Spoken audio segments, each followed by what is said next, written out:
더하기 빼기를 배우는 초등학교 수업 시간에 선생님이 학생에게 물었습니다. 여러분, 바나나 15개가 있어요. 그 중에 5개를 먹었습니다. 그럼 남은 것은 몇 개일까요? 그러자 철수가 손을 들고 자신 있게 일어서서 대답했습니다. 선생님, 5개입니다. 선생님이 다시 설명해 줬습니다. 철수야, 15개에서 5개를 먹었어. 그러면 남은 게 몇 개지? 그러자 그 철수는 변함없이 자신 있게 이렇게 대답합니다. 선생님, 5개입니다. 알아듣지 못하는 철수를 위해 선생님이 답을 알려주려고 거기 있는 친구들에게 물었습니다. 여러분, 15개에서 5개를 먹었으면 몇 개가 남죠?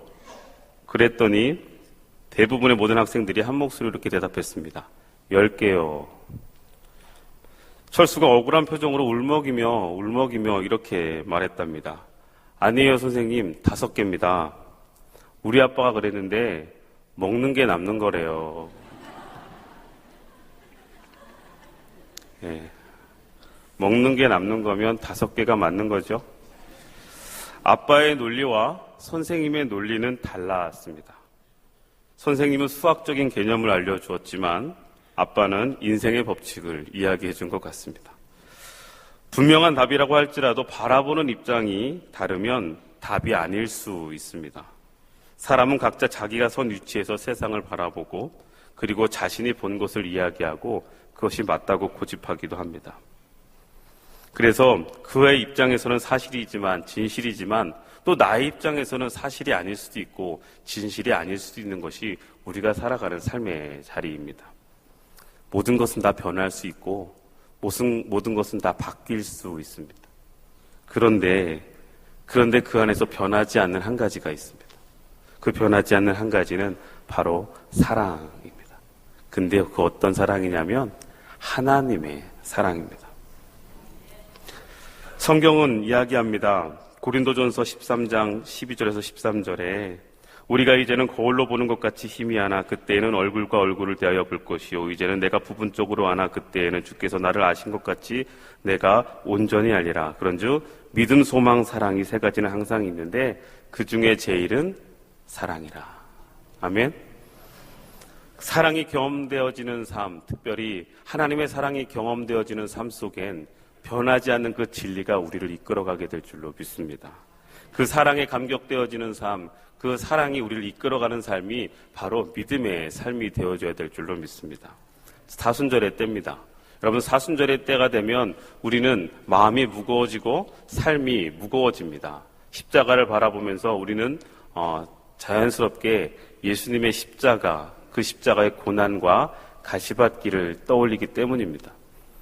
그것도 맞지만 이 사순절의 본질은 고난이 본질이 아니라 고난을 통해 우리에게 다가오시는 하나님의 사랑이 본질인 것을 우리는 깨달아야 됩니다.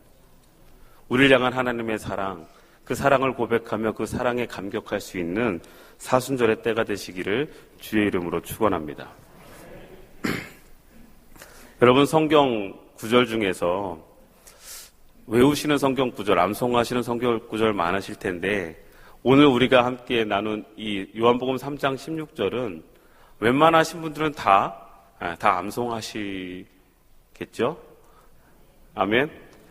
제가 제일 먼저 암송한 성경 구절이 바로 요한복음 3장 16절이었습니다. 왜냐하면 저는 장손이고 장남이어서 항상 어릴 때 할머니하고 같이 잤어요.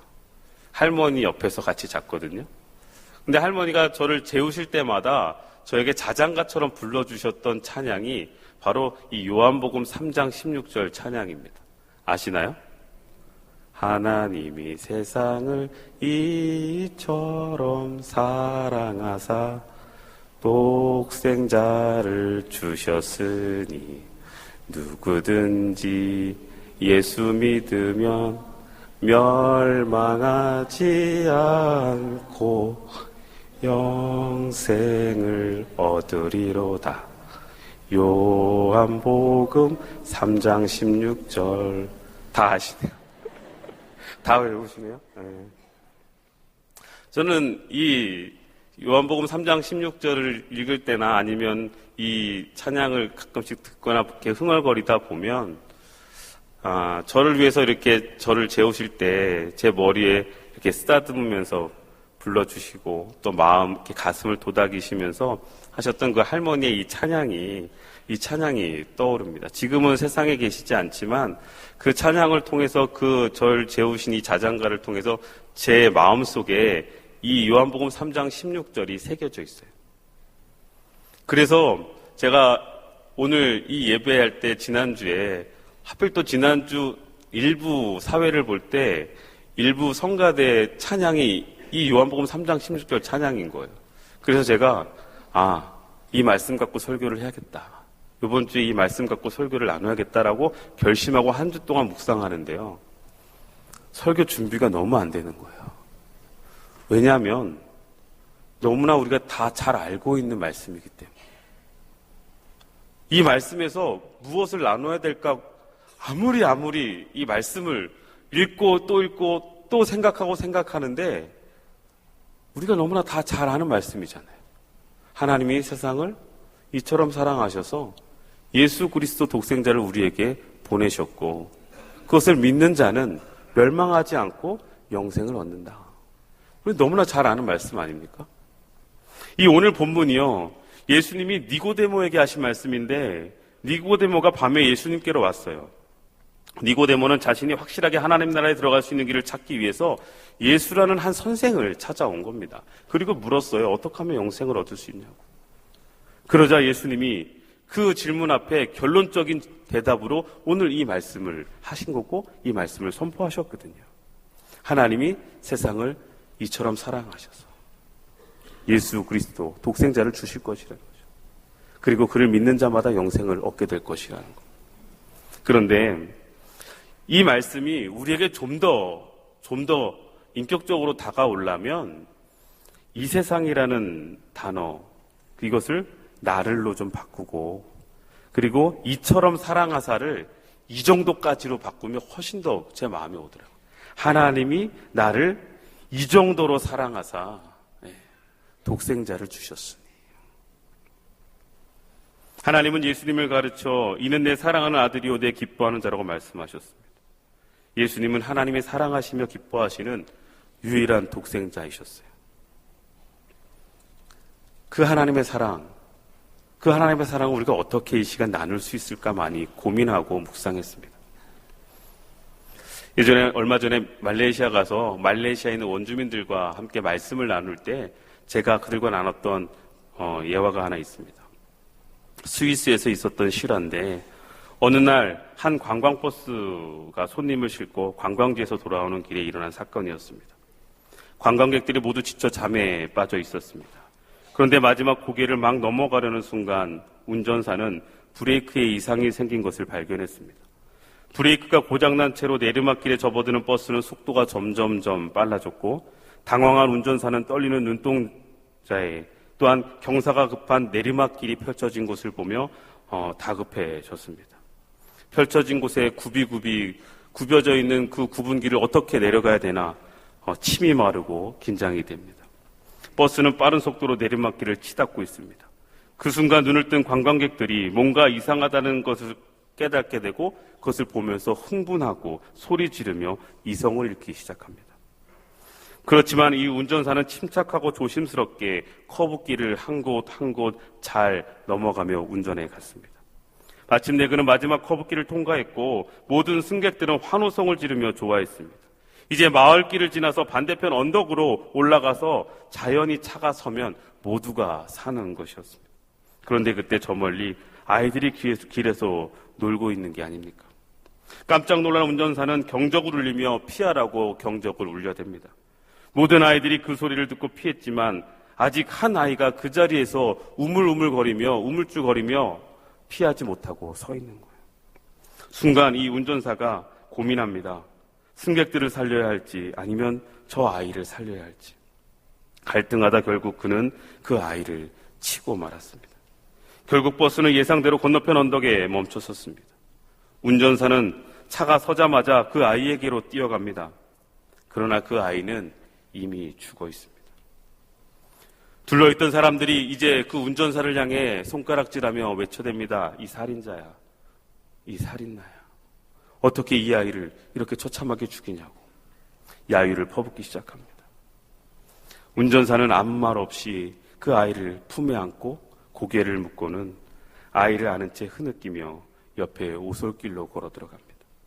사람들이 쫓아가며 이 살인자, 이 살인자 하며 야유하며 그를 경멸합니다. 그러자 그 순간 어떤 젊은이가 이렇게 외쳤습니다. 모두 그만두십시오. 소리 지르지 마십시오. 저 아이는 바로 저 운전사의 듣지 못하는 아들입니다. 하나님이 세상을 이처럼 사랑하셔서 나를 위해서, 우리를 위해서 그의 아들을 아낌없이 우리에게 십자가의 제물로 드리셨다는 것. 우리가 고백하고 있는 이 하나님의 사랑, 우리가 신앙 앞에 붙잡고 있는 이 하나님의 사랑이 여러분 우리에게 지금 어떻게 고백되어지고 있고 경험되어지고 계십니까? 우리가 그런 사랑을 받을 수 있는 자격이 있습니까? 우리가 그런 사랑을 받을 수 있는 그 어떤 조건이 우리에게 되어집니까? 그런데 하나님은 그런 우리들을, 그런 나를 위해 이처럼 사랑하셨습니다. 왜 그러셨을까요? 세상의 기준으로 볼 때 우리는 참 부족합니다. 아니, 스스로 나 자신을 우리가 볼 때도 얼마나 부족합니까? 그래서 우리는 늘 하나님 앞에 서면 제일 먼저 나오는 게 뭐예요?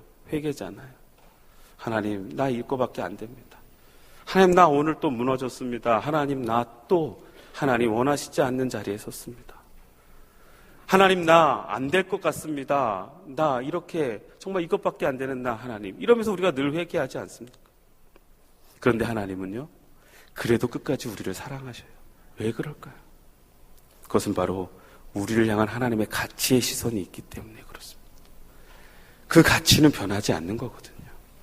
여러분, 5만 원짜리 한 장이 있는데요, 그 5만 원짜리 한 장을 이렇게 구겨서 누가 땅에 버렸다고 한번 가정해 볼까요? 아니, 여러분들이 예배가 끝나고 내려가실 때 계단 밑에 5만 원짜리 한 장이 아주 막 구겨져서 떨어져 있어요. 여러분, 그거 그냥 지나가시겠습니까? 아니면 한 번 더 보시겠습니까? 그냥 무심코 지나가시겠어요? 아니면 주변에 죽는 사람 없나 한 번 더 보시겠습니까? 아마 거기서 머뭇거리며 많이 고민하실 겁니다. 왜요? 그 5만 원 아깝잖아요. 5만 원짜리가 구겨졌지만 사람들이 그곳 앞에 시선을 다시 멈추고 고민할 수 있는 건 그 5만 원짜리가 구겨져도 그 5만 원짜리의 가치는 사라지지 않기 때문입니다. 우리가 죄로 물들어져 있고 우리의 세상에 살아가면서 우리가 조금은 하나님이 원하지 않는 모습으로 구겨져 있을지라도 하나님은 우리를 끝까지 사랑하시고 포기하지 않는 이유는 우리는 하나님이 사랑하시는 자녀라는 그 하나님의 시선의 가치는 변하지 않기 때문입니다. 사람들이 나를 뭐라고 이야기할지라도, 세상 앞에 내가 어떻게 무너져 있을지라도 나는 하나님이 이처럼 사랑하신 하나님의 자녀라는 겁니다. 이건 변하지 않아요.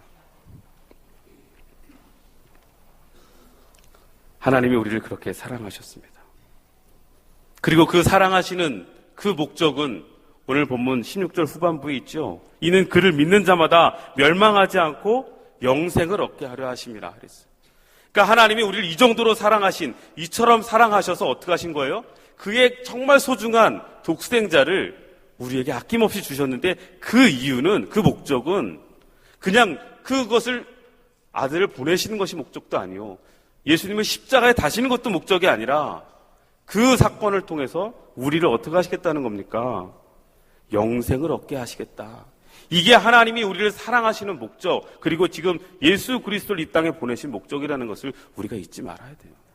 그러니까 우리가 하나님의 사랑을 고백하고 간직한다면 우리는 하나님의 영생, 하나님의 구원을 끝까지 붙잡고 그것을 소유하며 나아가야 됩니다.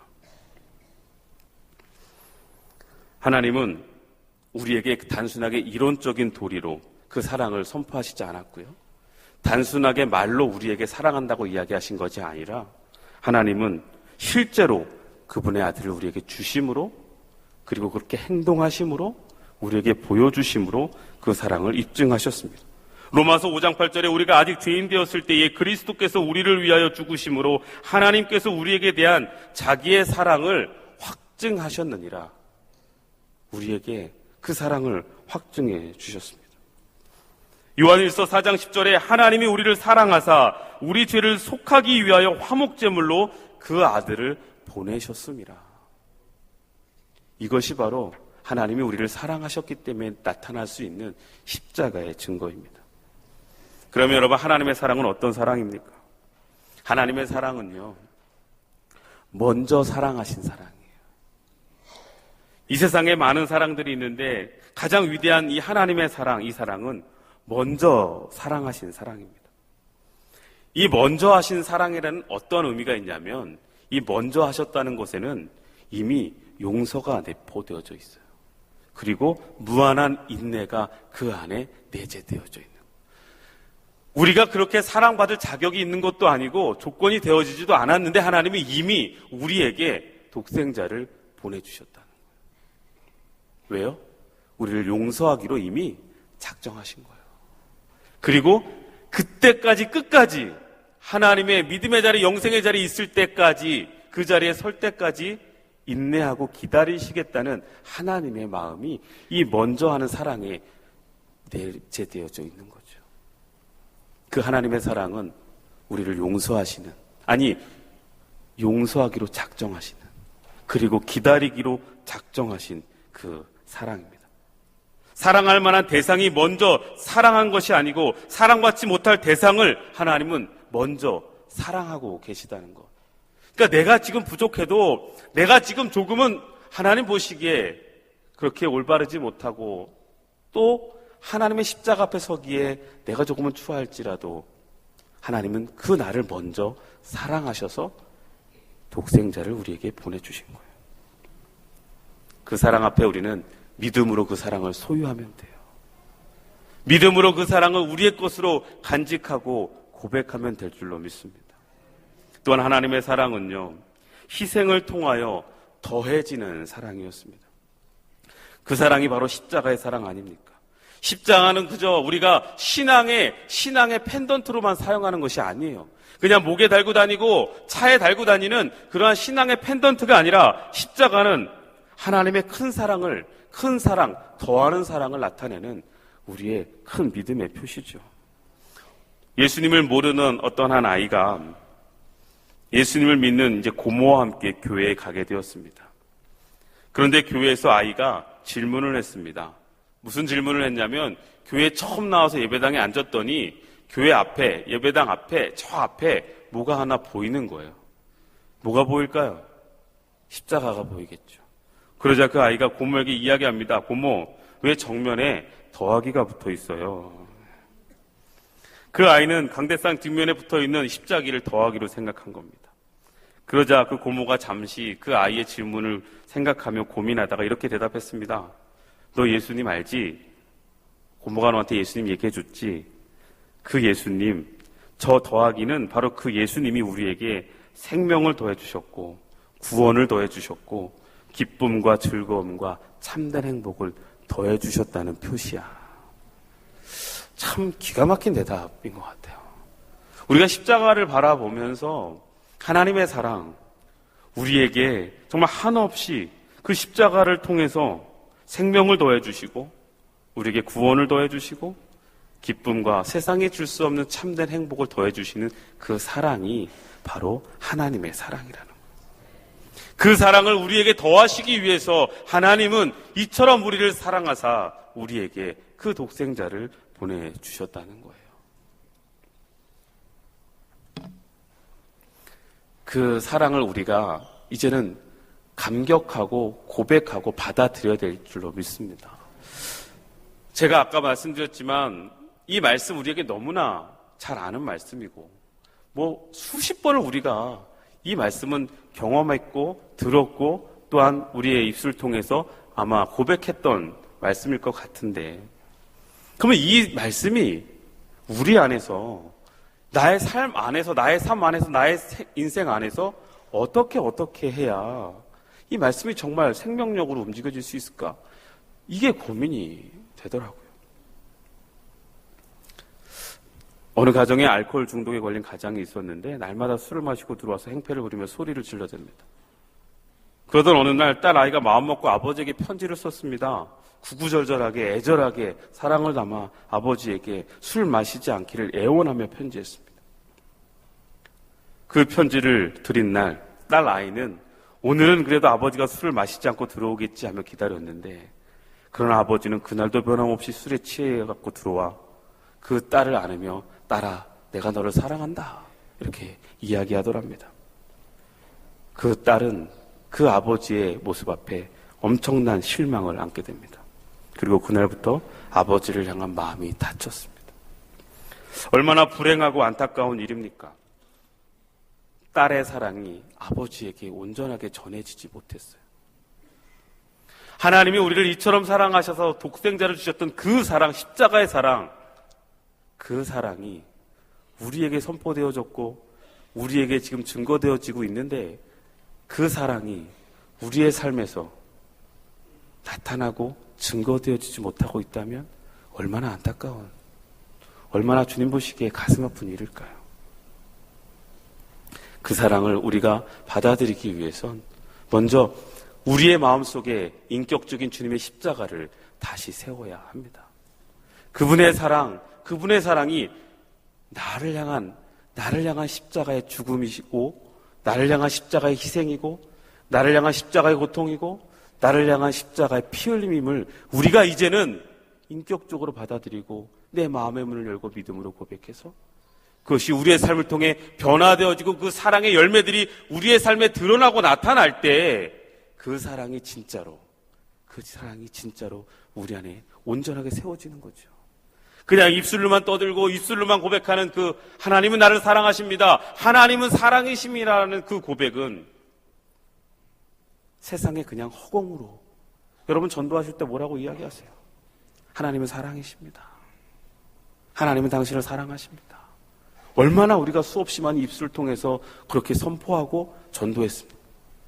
그런데 정말 그 사랑이 나를 변화시키고 있는가? 그 사랑이 정말 내 삶에 영향력을 주고 있는가? 이건 우리가 다시 한번 돌아봐야 될 문제인 것 같습니다. 그리고 하나님의 사랑은요, 마지막으로 변하지 않는 사랑이에요. 여러분, 사랑한다, 이거의 반대말이 뭘까요? 사랑한다, 미워한다, 증오한다. 근데 사랑한다의 반대말은 이건 것 같아요. 사랑한다의 반대말은 사랑했었다. 사랑한다의 반대말은 미워한다도 아닙니다, 증오한다도 아닙니다. 사랑했었답니다. 인간의 사랑은 자꾸 변합니다. 외적인 조건에 따라, 어떤 상황에 따라 자꾸 변해요. 그래서 그 사랑이 끝나기도 하고 변질되기도 합니다. 근데요, 하나님의 사랑은 변함없고 영원하십니다. 이게 하나님의 사랑입니다. 하나님의 사랑, 그 사랑은 사랑했었다가 아닙니다. 하나님은 늘 우리에게 내가 너를 사랑했었다라고 이야기하신 적이 단 한 번도 없어요. 하나님은 우리에게 내가 너를 사랑한다라고 이야기하고 계셔요. 그것은 앞으로 우리의 삶 속에서도 동일하게 우리에게 속삭여질 겁니다. 우리가 어떠한 자리에 있을지라도, 어떠한 상황에 있을지라도, 어떠한 처지에 있을지라도 주님은 우리에게 그런 우리의 모습을 보며, 망가져 있는 우리의 모습을 보며 그래 내가 너 사랑했었다 이렇게 이야기하시지 않는다는 거예요. 그래도 나는 너를 사랑한다 이렇게 이야기하시는 거예요. 그 사랑의 음성을 우리가 붙잡을 수 있는 믿음의 자녀들 되시길 주의 이름으로 축원합니다. 어떠한 상황에서도 하나님의 사랑은 변하지 않아요. 그 사랑은 늘 이처럼 나를 사랑하사 독생자를 우리에게 보내셨던 그 변함없는 사랑은 지금 우리에게 동일하게 선포되어집니다. 하나님의 사랑은 논리도 아닙니다. 하나님의 사랑은 정죄도 아닙니다. 하나님의 사랑은 감동이며 용서이며, 하나님의 사랑은 조건적이지도 않고, 하나님의 사랑은 무조건적입니다. 하나님의 사랑은 제한적이지도 않습니다. 하나님의 사랑은 무제한적입니다. 하나님의 사랑은 대가로 주어지는 것이 아니라 하나님의 사랑은 은혜로 우리에게 허락되어지는 것입니다. 그러기에 우리는 이 사랑 안에 살고 있음을 행복해해야 합니다.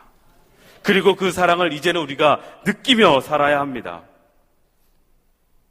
물고기가 물에 살고 있기 때문에 물의 소중함을 잘 못 느낄 수 있을 것 같아요. 톨스토이의 우화의 한 토막에 이런 말이 나와요. 물고기들이 사람들의 대화를 엿들었습니다. 사람들이 세상에서 가장 중요한 것이 물이라고 이야기했답니다. 물고기들이 그토록 중요한 물이 어떤 것인지 궁금해서 늙은 물고기를 찾아가서 물었습니다. 그러자 그 물고기는 이렇게 이야기합니다. 지금 우리가 물속에서 살고 있다. 그 물은 생명이다. 우리의 몸이 항상 물에 적셔져 있기 때문에 우리가 그 물의 소중함을 못 느낀다. 인간도 마찬가지 아닐까요? 절대자인 하나님의 그 크신, 그 넓고 우리가 헤아릴 수 없는 그 사랑, 그 너무 크기 때문에, 너무 깊기 때문에, 너무 넓기 때문에 우리가 그 사랑 안에서 호흡하며 살아가고 있음에도 불구하고 우리가 그 사랑을 잘 느끼지 못하고 그 가치를 깨닫지 못하고 살아가고 있다는 것이죠. 오늘 이 시간 이처럼 사랑하사 독생자를 보내주신 그 하나님의 넓고 깊고 그 크신 사랑 앞에 다시 한번 우리가 믿음으로 그 사랑을 그 믿음으로 고백하고 붙잡고 그 믿음이 우리의 삶에 변화를 일으킬 수 있는 참된 사랑의 열매가 우리의 삶 속에 있기를 주의 이름으로 축원합니다. 사순절의 때입니다. 그 사랑을 다시 한번 묵상하셨으면 좋겠고요. 그 사랑을 또한 우리의 삶을 통해 증거하며 하나님의 사랑을 전하는 사랑의 메신저들 되시기를 주의 이름으로 축원합니다. 기도하겠습니다. 이처럼 사랑하사 독생자를 주신 하나님, 우리가 그 하나님의 사랑을 믿음으로 또한 이제 하나님이 허락하시는 영생을 누리며 구원을 누리며 하나님의 자녀로서 거듭나서 이 땅에 그 하나님의 사랑을 전할 수 있는 믿음의 자녀 되게 하여 주옵소서. 하나님의 사랑을 온전히 내 가슴에 담고 내 삶에 담아서 그 사랑의 열매를 우리가 맺어가며 그 열매를 나눌 수 있는 사랑의 전달자 되게 하여 주옵소서. 예수 그리스도의 이름으로 기도드립니다.